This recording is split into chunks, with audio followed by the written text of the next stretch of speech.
and welcome to another episode of Something Witchy. I'm Laura Cotter. And I'm Sky Orchard. And we have a special guest with us today for our Season 1 recap, our friend, Emily Ronquillo. Hi, Emily. Hello. So excited to be here. Thank you for joining us. Do I have to say long-time listener, first-time caller? Yes, I require that. Emily was part of our initial discussions around this podcast and actually helped us get set up. So we're so excited to have her with us to go over Season 1 and our favorite parts, our maybe not favorite parts, and some of our listener questions.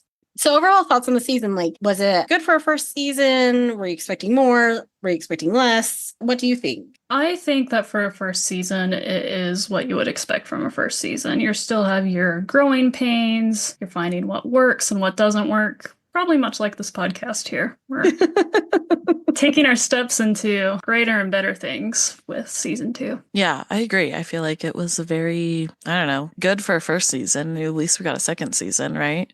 Yeah. It's good enough for that. I was thinking about it when I was like writing out my thoughts. I was like, oh yeah, I don't remember any of the episodes. And then I was looking at the episode list and I was like, actually, I could tell you something from at least 75% of them, which maybe it was better than I thought it was. Yeah, I think it's a solid first season. I think it helped that they had some strong backing from the production company to begin with. So they were allowed to maybe play around a little bit more and not have that same fear that some of the other pilot seasons have, where it's like, are we get canceled halfway through? Or are we going to make it through a full season? It seems like the studio really believed in them, which was nice. We talked a little bit on our season finale episode how there was a bit of an arc with the learning of magic. There was a little bit of arc with the will they won't they with Harvey. So there was some nice through storylines. I did enjoy how they called back to some of the earlier episodes at the end. Yeah, overall, I thought it was a strong season. If I were giving it a grade, I would give it a solid B for beginning to figure out what we have and what the rules of magic are. I think that's a fair grade. Yeah. And we did learn what mitosis was eventually, so. But did Harvey? I don't think so. No, he failed that so bad. There's no magical trip around the world for him. Harvey's actually being held back a grade. I always think about that too in terms of the timeline, right? Because it starts on her 16th birthday, but then also Libby establishes that they're sophomores. Mm-hmm. But then she's in high school for 4 years. Yeah, so I actually had a listener write into us about this. The 3rd and 4th seasons are her senior year of high school split over 2 seasons. Right. I don't know if it's going to make much sense when we get there that it's very clearly that. Yeah. But that's what it is. I also had a lot of people write in that there are a few one-off throwaway parts of this that do come back, especially in the last season. Apparently, Sky, we are going to get a lot of references to the plastic conundrum in the last season. Ooh. So I need to actually remember what number of plastic it was. Yes. It was number 7. I listened to that episode today. 7. Perfect. Emily for the win. I'll write that on my arm in Sharpie next to the remember what Harvey said memo. Someone did ask if you were going to tattoo that on your arm. Maybe like a henna tattoo? Maybe if we get to 1 million listeners, then you'll tattoo it. Sure. If we have 1 million listeners, I will tattoo that. Watch us blow up in the next 2 months. You know what? Maybe then we'll be able to monetize and actually pay for the tattoo. So right? There you go. All right. So overall, we're pleased with the season. What are your top 3 episodes then of the season? I'll make Emily go first on this one. Oh, gosh. Okay. One of my favorite episodes of the whole series, because it's the one that I think about frequently, 30 odd some years later, almost 30 years later, is Third Aunt from the Sun. I just really loved that one. That song gets stuck in my head all the time. It shouldn't, but it does. I just think teenagers should be out there living their best lives, making music videos, and just, I don't know, I really loved that one. Just that whole pushing you into responsibility through a bunch of play. Really liked that one. The one I watched today was First Kiss. That one was fun too and cute because I don't know, I love Harvey. And the other one that I'm frequently thinking about is Dream Date. Yeah, definitely 2 of my favorites are Dream Date and First Kiss. I feel like First Kiss is just kind of the iconic first season episode. Yeah. And then my third one, oh gosh, it's so hard to pick. I really like A Girl and Her Cat, the Christmas one, because it's the first time we get kind of a more sentimental Salem and start to establish him as really part of the family rather than just a prisoner in their house. Is it also because of Coolio? I mean, Coolio definitely plays a factor in it too. And, Salem in a little nightgown also doesn't hurt. The nightgown, that perfect bowl cut on that kid, his little lisp. Yeah, I think those are my favorite episodes of this season. Okay, Sky, your turn. Let's see. My favorite episodes of the season. I really like Geek Like Me. That's a fun little one there. I mean, the actress who plays Libby just blows it out of the water there. Dream Date as well. Has to be on my list. Trauma of a man breaking down into dough. Yeah, I'm thinking about that scene all the time. And then I really liked The Great Mistake just because we got so much background and it was sort of silly and fun. And I'll always in my mind just call out to myself, Halibut ho! Now, I was thinking about this because when I was thinking about my top 3 episodes, I realized I had to separate my top 3 favorite episodes to watch and my top 3 favorite episodes to podcast about. Because I think Dream Date is true on both of those lists. But I had a really fun time with the Third Aunt from the Sun podcast episode. I think that one was a really fun one to record. And the Couch Showdown one. I think that was a fun episode that we did. So do any of you have an episode of the podcast that's maybe different than your favorite episode to watch? Or is it the same across the board? I like how just insane we are in that pilot episode because we have no clue what we're doing. And the cannibalism tangent we go down. That was a wild first episode, I think. Yeah, I've listened to a lot of the episodes while cooking. So I feel like they all, mashed together. It's just me in my kitchen and my headphones, talking back to you guys. And so I wish I wrote some of that down so I could comment on that here. You didn't ask me to be on the podcast when I was doing that. So yeah, I really love just any of Sky's random facts. They're helpful. And I feel like I'm learning something, not just rewatching Sabrina, which I love Sabrina, but there's just some extra little nuggets. That goes into my next question, which is, what is your favorite tangent we've gone on? I actually have mine, so I'll do mine first. So my favorite tangent actually is in the Terrible Things episode when Salem does a throwaway line about how he told an inmate that he was Alan Dershowitz. And then I went on an explanation of who Alan Dershowitz was. And the reason it's especially my favorite right now was because Alan Dershowitz was recently in the news again about something else terrible that he was defending or / he was suing somebody else about something he didn't like that they said. So that was my favorite part of it. Oh, Alan. Other tangents we've had, the sword facts ones are the ones that are most recently in my brain. Sword facts. It's the last episode you need to listen to. It's good. Sword facts. Spoilers. I'm not caught up. I am wearing a waistcoat right now because I'm videoing a sword facts video. Oh, I was going to ask you if you're naturally just dressed up this nicely at 10 p.m. on a Saturday. Depends on the mood. I love this whole thing. We've had a lot of medieval weaponry tangents. I'm thinking, is this technically a tangent if we talk about, Funky Song not being a real song? Was that a tangent? Yeah. I feel like we've been gaslit somehow. We're in the alternate universe. We're definitely in an alternate universe. And it's all Zelda's fault. That was a tangent as well. She caused the Hadron Collider collision somehow. We did have that very long tangent about where is the cannibalism line. That's true. I don't remember that one. That's in the first episode. That's in the pilot. I did listen to that one a long time ago when it came out. We failed the audience in Jenny's non-dream, though, because we talk about the Heidi Chronicles because it's brought up and we talk about the actresses and how we like them, but we never actually tell our audience what the Heidi Chronicles is about. Oh. So sorry, y'all. Do you want to do that right now? Okay, wait. I think I also listened to part of that episode today. And there was something that, you guys were talking. I feel like I was oh, maybe I just wasn't paying attention and I missed what they were talking about. And then, there was all these plot points being thrown out. And I was like, what is going on? Was it that one? Well, we talk about the shipping news right before, and we actually do explain what the shipping news is. That might be what I'm thinking of. We also hop to the Heidi Chronicles and are talking about the Broadway production, the movie and whatnot, and just do not tell the audience any context behind our whole discussion about it. We do not. We absolutely do not. Sorry, y'all. Are you going to tell us or are you just going to It's going to be a mystery forever. We're still not going to do it. That's just going to be the running joke. We're never going to tell you about the Heidi Chronicles. But just tease us. Tell us you're going to, and then just don't.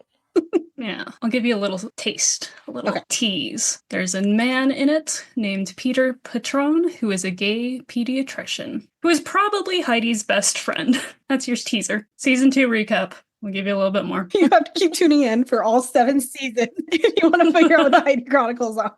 Don't go to Google. Do not go to that Wikipedia page. All right, so the next question, do you have a favorite set from this season? And I like how I wrote all of these questions and I don't have answers for them. I didn't necessarily like it while watching the episode because I was like, oh, this is quite the green screen when Sabrina has to leap across the fire pit to Harvey. But then you had me build a Lego set of it, and it got me thinking about things and like wishing I had more proper Legos than just the random bin at my parents' house. And so I actually appreciate that now. Oh, okay. Yeah, that one was good. I do like Vesta's Pleasure Dome. Yeah, all the doors. No, I'm going to take this back. It's Drell's weird workout room and Jenny's laundry. That's my favorite set because it's so random.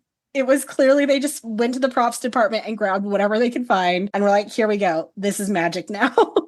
I'm going to be lame. And I feel like I'm going to say the house with its stupid stair. I've been trying to figure out the stairs for years. I think Sabrina's room is really cute too. It has that like, I don't know, mismatched, not full like whimsy goth 90s. It's not just like too on the nose one way or the other. I feel like I was always jealous of her room and that bay window. Oh, yeah. She lives in a turret. Like, how can you Yeah. not love that? Which still also leaves me questions about the layout of their house. I think this also really started just like a childhood, not full obsession, because I don't know that many facts, but just like a love for old Victorian houses. I think they're really pretty. I don't know that I've ever been inside of one. I do have a book that I don't think I've ever read. It just kind of sits on my shelf. But yeah, I am really interested in the layout of that house. Even when you come in the first door or the front door and you go to the left and that other room on the side, like we never go over there and it goes back around. Like you're going back out to the driveway. What's in there? What do they do? How come they're only doing everything in the main living room? You have all this space. Why do I see each other all the time? I don't know. So many questions. I can't think of a single sitcom house where the layout actually, like they all have 2 staircases. Yeah, because Full House also has 2 staircases, doesn't it? Yes, and so does Boy Meets World. I guess Home Improvement has 1 staircase, I think. That house kind of makes sense, but Step by Step had 2 staircases. I think I didn't live in a house with a staircase as a child, so don't think I was thinking about it that much. I probably was just like, yeah, that checks out. Sure, there's staircases, go places. Everyone needs 2 staircases. That's also probably a tangent we go on a lot. Is the staircase, the cauldron, and the patio. Those are the 3 big tangents.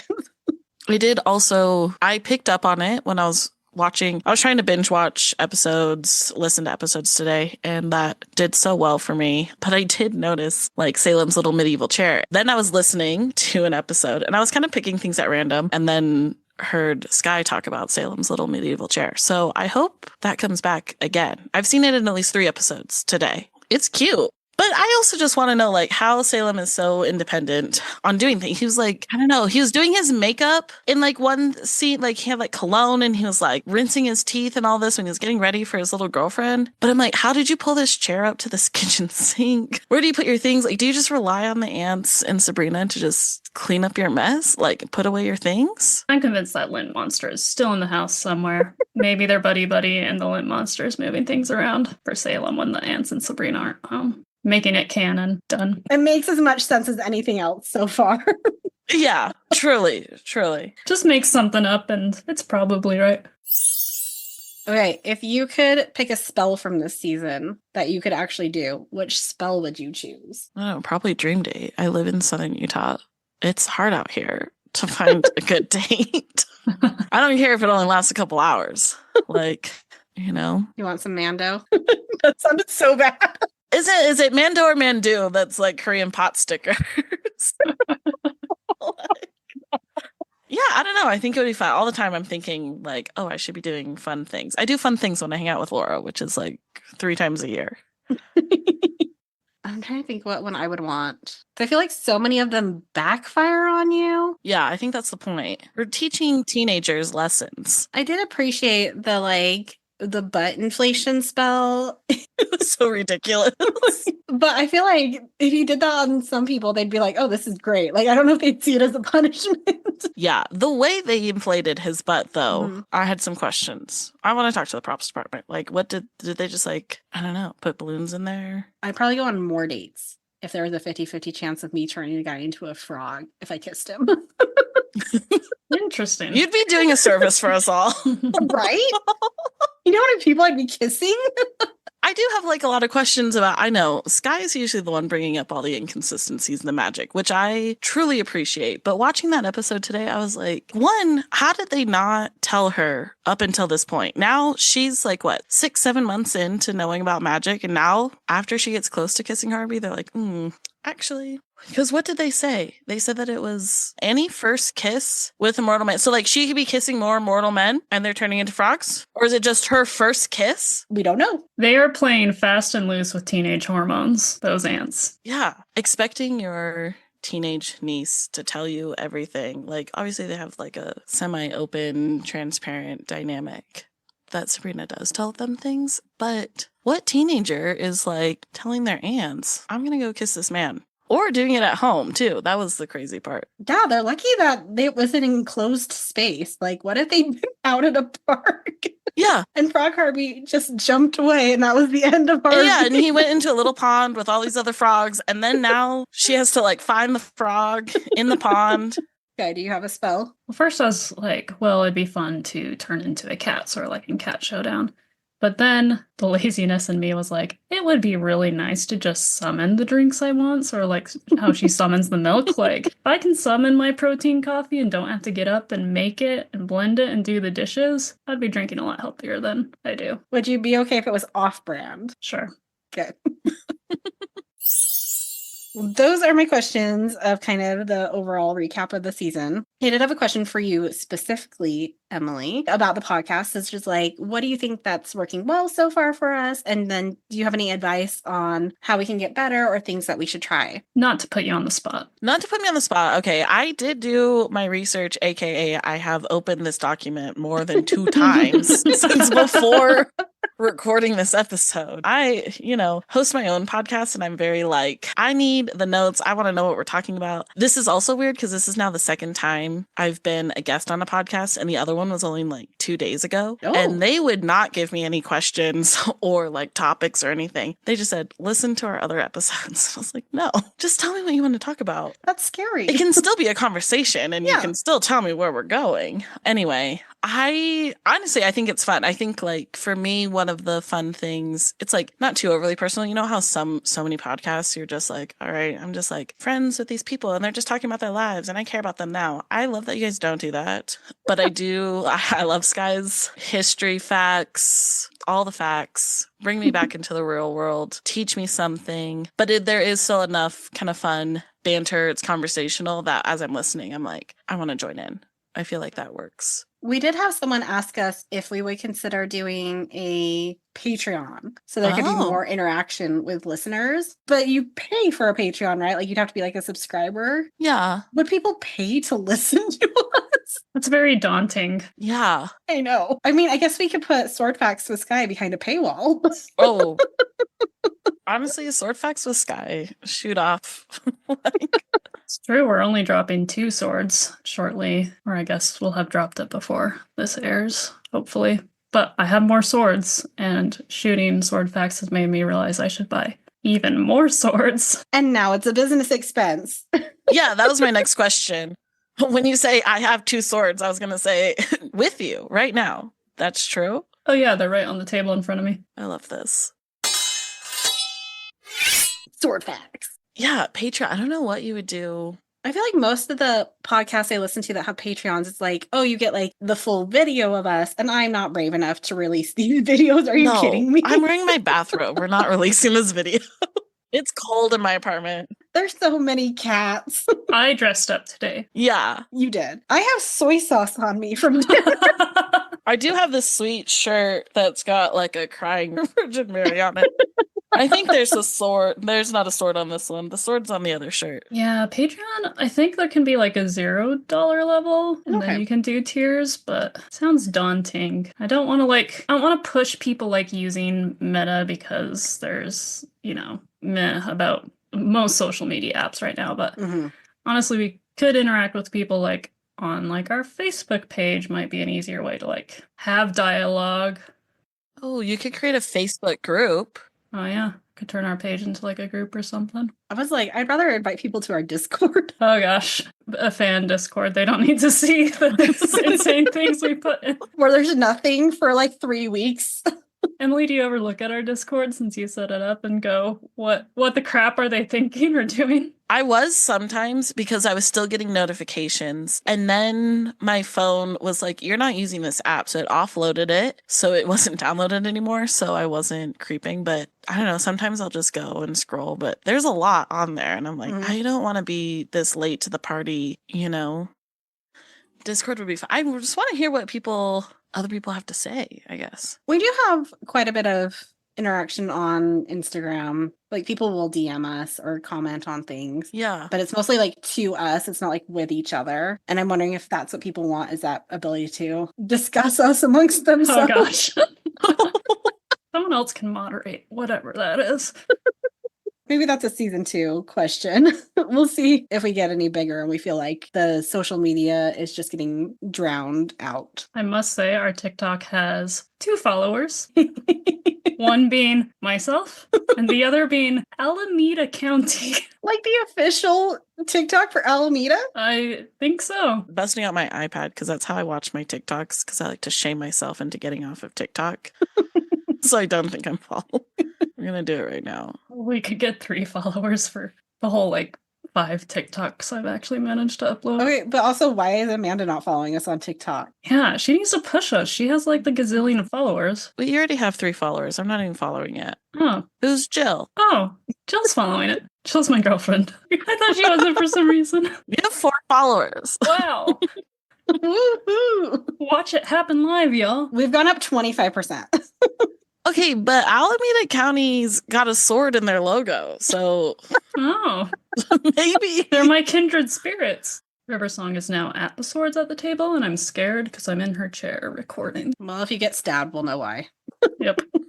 You release that on the Patreon. It's just cat pictures. I could do that. I can upload videos of Mabel all day long. I took a cute picture of River next to the new microphone setup. She truly is. Sorry, she just darted across my feed now. This is why we can't release the videos, because it's just us being distracted by our cat constantly. So my question for you and me, Sky, would be, what is the biggest lesson we've learned doing this podcast, or what would be a piece of advice we would give somebody who wanted to do something similar? Do you want me to say mine and you can think? Yes, please. Okay. So first off, the lesson I've learned is it's not as hard as I thought it would be to get a podcast going. There's a lot of resources out there and there's a lot of software services out there where you just upload it and it spreads it and it does its thing. The harder part is marketing it and finding your listeners, but actually getting it up is not that hard. But I think the best thing that we did is that we had so many episodes recorded before we ever launched. We had 15 episodes recorded before we released, didn't we? Yeah. Something we need like to get that. back to that buffer. We do need to get back to that buffer. I'm so anxious. But it was so nice because it allowed us then to do more of the marketing type stuff and focus more on the social media aspect and growing our following rather than trying to do that while also trying to record. That was, I think, the best thing we could have done. We were smart back then. Jumping in, I think the best thing that you guys did was just did it and started. I know we had that first initial call and then I had to back out due to a million other commitments that I also bailed out of. There was a lot going on in my life at the time. I think I'm just really proud that you guys just went for it and just started recording. I think sometimes it's fun to not have a fully fleshed out plan, just an idea of what you're doing. I think my biggest lesson is just overcoming. I mean, it's still there. It's always going to be there. Just sort of the imposter syndrome of, I can't do this. No one wants to listen to, what I say and my random fixations on things. And it seems like people actually enjoy the tangents and the weird facts that I pull out of nowhere and, just conquering some of that imposter syndrome that lives out there.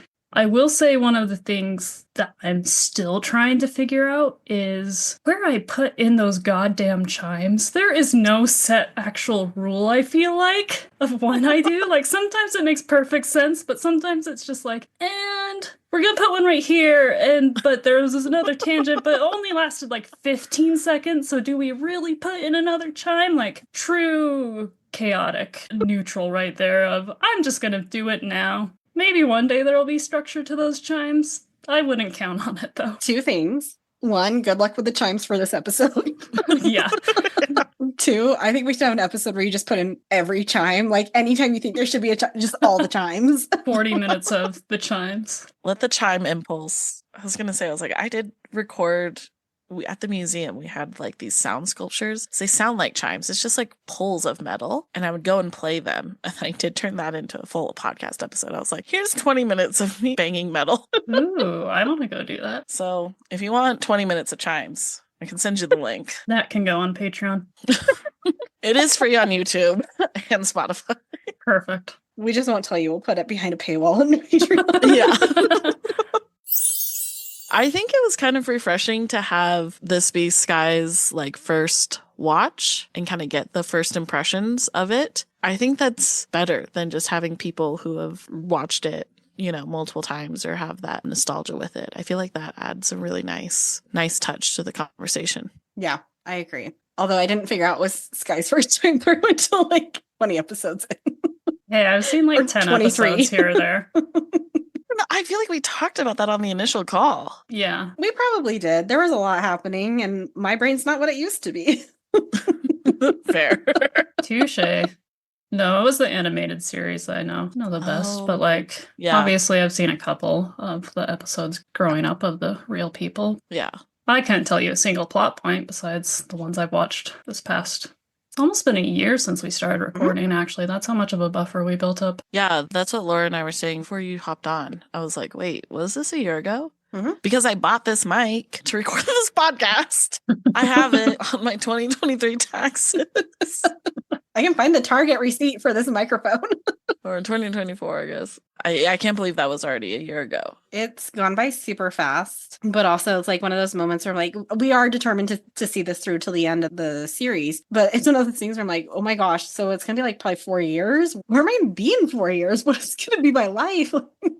I do remember from that first conversation we had where I was really obsessed with like, okay, but we got to keep it going then. Like we can't make it stop. So like, then we're going to do the animated series and then maybe we do the chilling series. And I was talking about that, all that. And then Emily, you were the one who was like, let's just get through the series first. Let's just do season 1. Let's do one thing. Let's see how much debt we're in by season 7 and then decide. I was like, and then maybe it becomes a TGIF podcast. We do all the TGIF shows. Oh yeah, that was... Yeah. Laura's the big dreamer. And then I'm like pretty good with like, oh yeah, dreams. In that moment, I was just like, girl, reel it in. Let's not make this too daunting. So I'm glad you did. Because then you'll never start. Because that's my problem is I get like these big lofty goals and I'm like, oh, but if it's not perfect, then I'm not going to do it. So I feel like with this project, I really didn't want to see that happen. Even if I did have to back out, I'm glad that it's still been thinking a lot about, art making. You just have to like do it bad first. I'm not saying this was bad first, but you have to like do it not knowing what you're doing until you know what you're doing. And you have to just do it. And you did it. Here we are at the end of season 1. I think the thing that was also really helpful when we first started, because I listened to several rewatch podcasts of the actual like stars and actors who were on them. And I kind of took bits and pieces that I liked from each one to be like, oh, I want to make sure we have like this kind of discussion, but I also want to make sure our show notes are like this and that we go in the background this sort of way. So while we don't come from it from the viewpoint of somebody who was on the set, and we obviously don't have those stories, I still feel like we're able to offer a perspective that's interesting to some people. Overall, I'm happy with the format that we have, and I don't anticipate making any large changes to that because I feel like it's really steady and flows nicely. Yeah, I think that was my main concern because the only podcast that I had listened to that was a rewatch podcast was The West Wing Weekly, and I was just like couldn't wrap my brain around like doing a rewatch podcast without those stories of kind of what it was like to be on set and the guest stars and getting all these different perspectives. But I really, really like what she did. And I'm just going to say it one more time. I think it's guys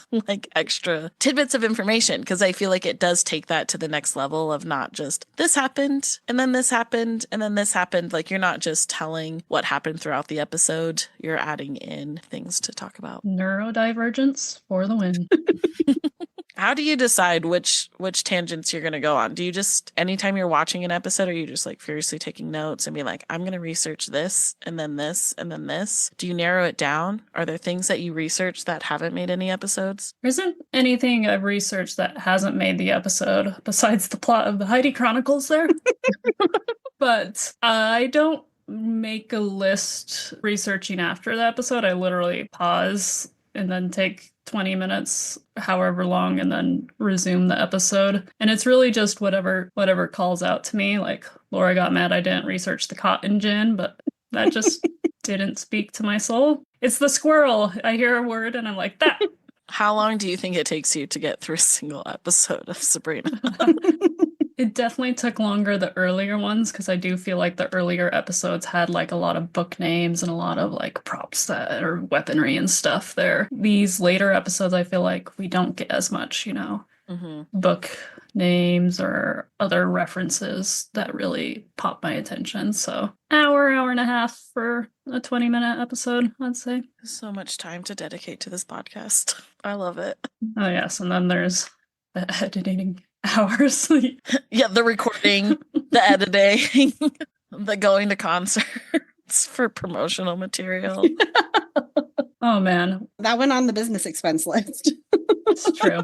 We went to Violent Femmes in like September or August, September. right? Yeah. September, Yeah, we finally got to that episode and like dropped that reel we made during festival. And one of my festival coworkers actually came up and was like, "Did you just sneak off and go see the Violent Femmes?" I was like, "No, that was several months ago." Also, did you see the clothes we were wearing? That was not appropriate for that time of year. I mean, I was wearing that flannel around the festival as well, so. But not outside. Hey, should we do some fan questions? Yeah, I'm still shocked we have fans sometimes. We have some very dedicated fans, and I love them. I opened up this document. I was pleasantly surprised. I was like, there's so many questions. I didn't submit any. This definitely came from me a couple weeks ago being like, oh crap, we have to do this episode. I can't think of all these questions. I'm going to farm out this labor. So thank you to all of our fans who provided me with your free labor. If we ask your question, we will send you a sticker. So these came from Instagram or Reddit. The first few are from Instagram. So at Pythia Louise, who was our lovely Welsh listener, who you owe an apology to, Sky, for calling Wales the armpit of the UK. I feel like I did apologize. And it was just one of those blurt outs that, it's something you hear, and I will visit Wales and appreciate its beauty and appreciate my ancestors from there. Where's that business expense? Right? Can we go to Wales? That's when we go on the tour. So at Pythia Louise wrote in, if you were to remake the show in 2025 and have it be based off this sitcom version, who would you want to cast in the main roles? And dang if I don't know any early 20s actors that can play teenagers. Like, I'm going to have to think about that one for a second. Okay, what if we did like Amy Poehler and Tina Fey as the aunts? Yes. Done. Signed, sealed, and delivered. Which That's one the is most which? millennial answer you can give. Oh, here you go. Nick Offerman as Salem. Oh, I was going to say Jason Bateman, but Nick Offerman is so much better. Now the young children. Oh, gosh. Okay, I'm going to have to look up some like Gen Z celebrities. I feel like the only people I know that age are the Stranger Things actors. I feel like Gen Z actors too, they also look older than I feel like the Gen X kids did back in the day. No, that's a real thing. There's so few teen type TV shows that I see where the teenagers actually look like teenagers. They're all like in their 20s, playing younger. For sure. Which I know Melissa Joan Hart was too. Most of these actors probably were. I don't know. I don't feel like it was as bad as Riverdale because the 16-year-olds are actually in their 30s. Okay, I do maybe have one for Harvey. He is one of the Stranger Things kids, because again, these are the kids that I know. Is it Gatton? Is that how you say it? Gatton Matarazzo? Gaten. Gaten? Yeah. I think he would be a cute Harvey. He would be a cute Harvey. Going back, I think that Tina Fey has to be Zelda and Amy Poehler has to be Hilda. Are we agreed there? Obviously. Cool. Yeah. Just wanted to make sure. We have to clarify. I feel like Kiernan Shipka definitely had the look of Sabrina. I don't particularly love the Chilling Adventures series. The first couple seasons were good, and then it got interesting. But I do think, like, physically, she had the look of Sabrina about her. Mm-hmm. Oh, half these kids, they have better skincare and better makeup routines than I do. And I feel like you can't have that as an awkward teenage witch.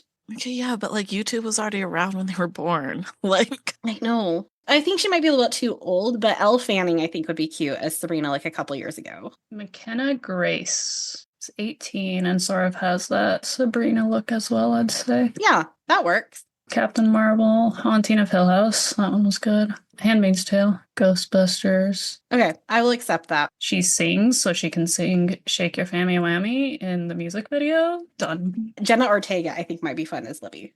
The kids ones are hard. It's just...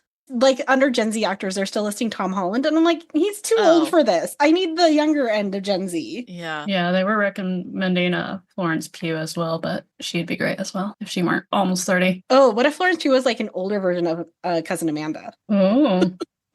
That question is answered. I'm calling it answered. Unless you want to cast Mr. Poole with another... What about John Mulaney as Mr. Poole? That would be good. Oh, we didn't cast Jenny either, but can we name another? Millie Bobby Brown. There we go. Congrats. Perfect. You're Jenny. Great. At Pamela Bailey U asked, what's your all-time favorite episode of the rewatch? So far, we kind of already talked about that. I guess we're going to extend that to me and Emily. Is there another episode beyond this season that maybe we're looking forward to? I'm looking forward to the episode where all the rules of magic are explained and defined, and the cauldron is used like a cauldron and not for pens. Nailed it. I'm going to say the one I'm looking forward to the most for next season is Rumor Mill. I loved the Rumor Mill episode. I don't want to say much more than that, but I'm very much looking forward to it. You can't say much more than that. Sky needs to go into that with nothing. Mm-hmm. Sounds like there's going to be a lot of rumors. Maybe a mill. That one was just so much fun. I also, if we're looking forward to next season, I really like the Battle of the Bands one. Yes, that was going to be my next one that I was going to say. And then we're thinking all time, I'm just really love, the last episode, but we'll get there. I also included this commenter's question because they also included hot take. I like the Rudy Kazudi episode. So we found somebody. No, Pamela. I strongly disagree, but I respect your input on that hot take. Be proud. Be brave. Next question. At Rainy the Ultimate Ginge. Amazing. I love the username. This question is for Sky. Since this is your first watch, what are you most hoping to happen in season 2? I think that sort of goes to what I said before, where I just want some structure and some rules. No, we're not going to get it. We are going to get some rules. I don't know if they're going to be consistently followed, but we're going to get some rules. Are they going to be contradicted? Maybe. Probably. I am looking forward to even just a single time when a potion is made in that tiny cauldron. A tiny cauldron. Sabrina's birthday cauldron. That's full of pens. The one that sits on her desk. Okay, I thought you were just like, any tiny cauldron. You want that cauldron specifically to be used. Got it. It is not a pen holder. Yeah, I would totally put pens in my cauldron. Kicking you off this Zoom call. And Emily's never invited back. I don't know. Have you answered like what you would put in your cauldron? Very vaguely, I feel like you have. Nothing specific. I have a couple cauldrons. Put soup in them. I put dry ice in them. I've You're put functional. Yeah.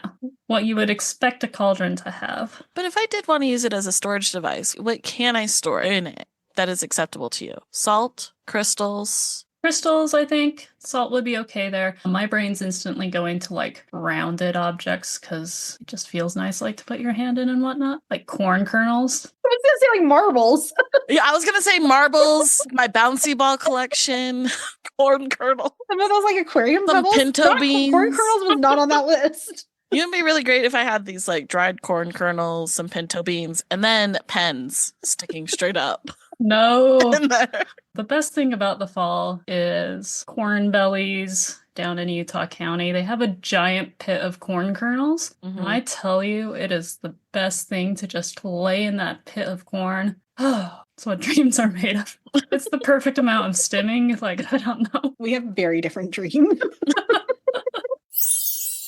Rainey had some other questions. There was one for me. If I could pick any episode to watch again without knowing what would happen, what episode would that be? And I'll extend that to both of you as well. The episode I would choose from season 1 would either be Dream Date, because I want to go in that fresh and I want to be just confused all over again. Or it would probably be First Kiss, because I do have memories of watching that the first time. It's just a lovely episode to watch. It'd be nice to go into that not knowing what was going to happen and see it all again. I think it's Dream Date as well for me. It's just so insane. Yeah, I'll just latch on and say that one, because the best part about this rewatch is that it is feeling like I'm watching it for the first time, even though I haven't.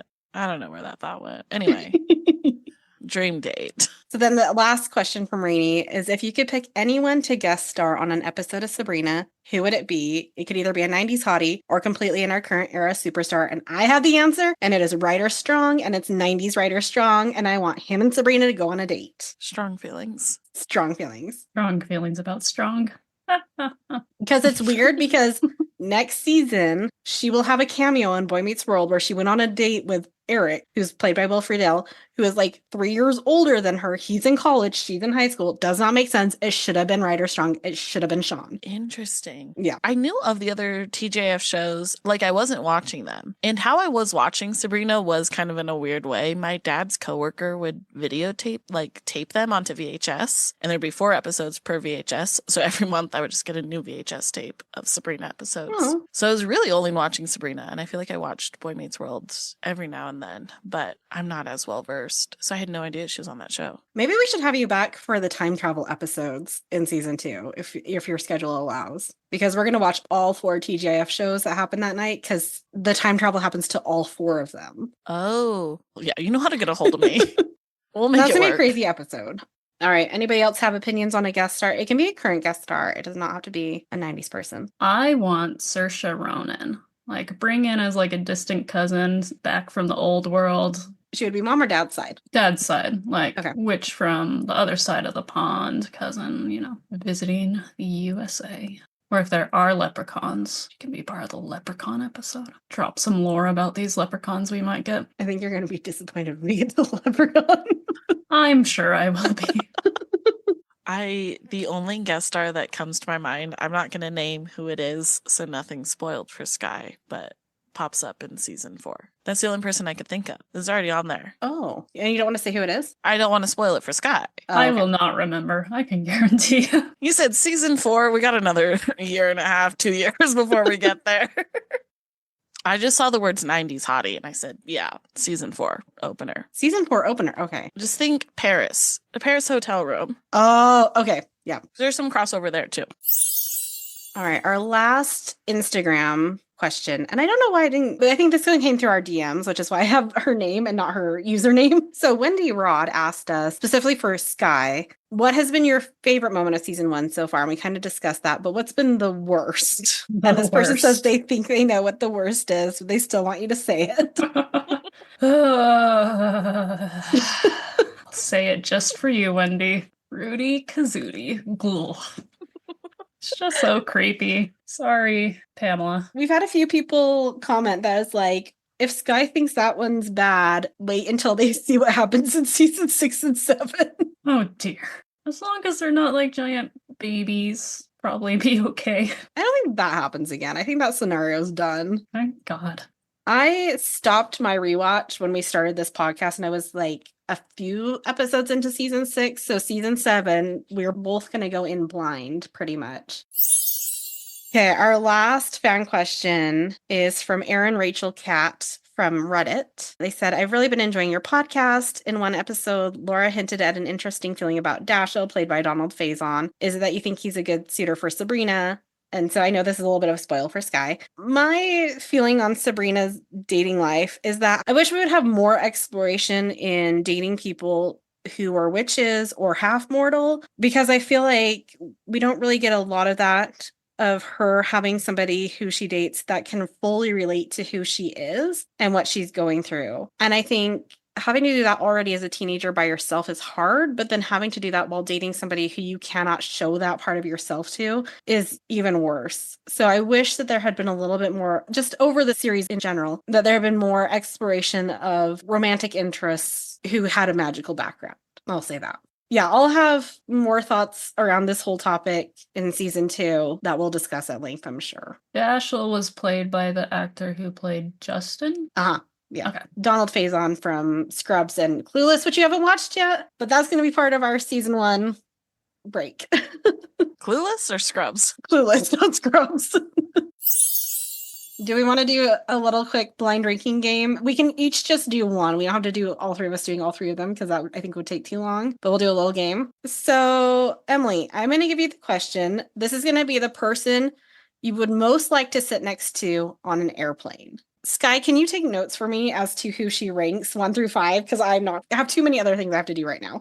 On it. So your first option is Brady Anderson, the baseball star / spirit guide. 5, I don't know who that is.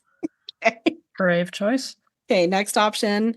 Edward, Sabrina's dad. Maybe a 3. He's giving Gemini man energy. And is that positive? Negative? Okay. Like, they're interesting, but also a bit much. Your next one is Granny, Sabrina's deceased mortal grandmother. Is she alive in this scenario? No, it's her corpse flying back. Yeah. I'm going to say she's ghosty, but has form, as she does in the Halloween episode. You know what? I get along quite swimmingly with some elderly folk, so I'm going to say 1. How's your experience with ghosts? Well, I mean, she's not going to complain about you using the armrest. I, think a ghost haunts the museum, so, like, we're good. I don't think she's going to be up to any, like, nefarious acts. She's She's a grandma. Yeah. Hopefully she's got some candies. All right. Your next one is Principal LaRue. You have 4 and 2 left. I don't feel like I remember Principal LaRue, so I guess we're going 4. Well, good news for you, because number 2 is Bryan Cranston as the witch lawyer with great legs. Oh, nice. You really just put, like, the most random people in this generator. You put everyone. Everyone in the generator. Oh, wait, these were just guest stars? No, it included the main cast, too. It just didn't select the main cast. Where's Harvey? I need Harvey with me. Can he just be my default? Can I just have Harvey with me at all times? Do you think Harvey would be a nervous flyer? Oh, yeah. No, I think he's just chill, too relaxed. I bet he's a leg bouncer. Oh, I would stab him. It's that golden retriever in him, just that bouncing leg, like a bouncing tail. Just. But he'd probably give you his peanuts or cookies from the airline if you wanted them. That's true. All right, Sky, do you want to do who would bail you out of jail or who you get a present from? Let's go to jail. Said, let's go to jail. Why are you in jail, first of all? Ooh. Why am I in jail? Does it have something to do with your swords? Got so angry about a cauldron misuse that I just stabbed someone? I don't know. All right, you're going to love your first option. It's Carol, Rudy Kazoody's mom. Now I'm scared that Rudy Kazoody's gonna be on this. Carol's getting a 4. Okay, your next one is Dirk the mailman. Are you trusting him to come get you out of jail? He probably knows the system well. Give him a 2. Your next one is Skippy. Is he currently eating a napkin or is he not? We'll give him a 3. He would probably know some spells. Yeah. All right, next one. Justin, the wannabe magician's assistant. Oh, Justin would be so on top of that. He's my number 1. Justice for Justin. In last place is Zach, the man sitting on the beach trying to feed you desserts to keep it. I made a good choice. That worked out well for you. So for me, it's the person I would most like to get a present from. My first option is Kenneth the cop from the soap opera episode. He recognized his long-lost sister from many years ago, so that means he's observant, but he also didn't see that bracelet dangling above his head in the vent. I'm going to go with 3 with Kenneth the cop. I'm going to be safe. All right, next one is, Princess Isis. I trust that woman with my life. Number 1, Princess Isis is probably a great gift giver. I'm going to definitely get weaponry, but Oh, lucky. Why couldn't she rescue me from jail? Oh, and I finally got a main cast. I got Zelda. Ooh. But is Zelda a good gift giver? She might give you something sciencey. Yeah, that's what I was going to say. Which works for you. I think I'm going to do a 2 for Zelda. I don't think Zelda would be a good gift for everybody, but I think it'll work for me. So I have 4 and 5 left, right? Correct. Well, my next one is Daphne, who is from the Cat Showdown. She the one who has the possums? No, that's Haley that has the Wolverines. Oh, Wolverines. I'm so sorry, Yeah, Haley. I don't even know if we know anything else about Daphne, so I'm just going to put her at I'm going to put her at a 4 because she might get me a cat toy for Mabel. So my bottom ranked one is going to be Coolio. No. Oh, Coolio, I betrayed you. That's not very cool of you. We needed an upset in this game. We did. Well, that's all I have. Do you guys have anything last minute comments, questions, thoughts you want to share before we sign off? Halibut ho. Well, that's been our season 1 recap. We will be back next week with something else. Mystery. The undetermined, what was this called? It's still the name of the folder is like the unnamed Sabrina project. Still the untitled Sabrina project on our drive. Yeah. So next week's episode, the untitled something. Some of the things that we have coming up. So like I said, we're going to watch Clueless finally. So Sky will get some of my references for next season, which I think are important. We're going to watch the Sabrina the TV movie that came before season 1, and we'll discuss the differences between how that TV movie went and how the season went and the changes they made when they started the actual TV show. Mm-hmm. We're also going to do the Melissa Joan Hart Killing the Competition Lifetime movie, which I'm super excited about. She's been posting snippets of it on her Instagram and it looks unhinged, and I'm very excited. And then Sky is going to give us a lovely history lesson on the history of witchcraft in popular media. Is that correct, Sky? Yes, from the 1900s to Sabrina. A brief overview. Which my piano students, my lovely Gen Alpha baby piano students, refer to as the late 1900s. Doesn't make me feel like a corpse at all. The Gen Zs I work with do that. Sometimes they're like, yeah, last century. And I was like, girl. Is your frontal lobe fully developed yet? No, you're done. Yeah. I don't need to hear from you. On that happy note, until next time. Stay magical.